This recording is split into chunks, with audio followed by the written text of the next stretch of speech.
We have a follow-up now. Animal Services officials in San Luis Obispo County say they have identified the owner of a dog found with duct tape on its face earlier this week in rural Paso Robles. KSBY News reporter Michael Torres is live at Animal Services and spoke with officials about what they believe happened. Michael?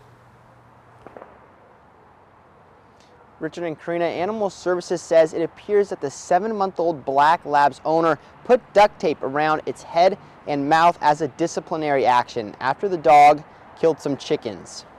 A Paso Robles woman found the 7-month-old black lab with duct tape on its face in her backyard late Monday night. She called the sheriff's office and the San Luis Obispo County Animal Services now has the dog and is investigating. It doesn't seem that this was done with the intent of inflicting suffering on the animal, though that certainly may have been one of the consequences, and it certainly is something that we view as a serious and a significant concern of the animal.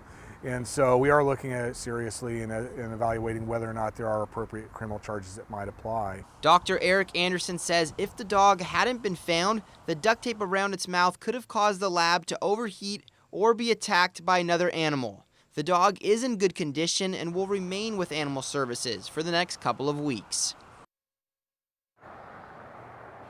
The next step in the investigation is to decide whether or not criminal charges would apply, and if so, what those would be.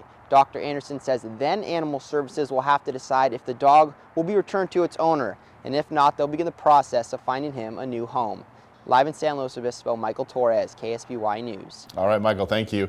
If Animal Services does determine the case warrants criminal charges, Dr. Anderson says they will then forward that information to the district attorney, who will ultimately decide whether or not to file those charges.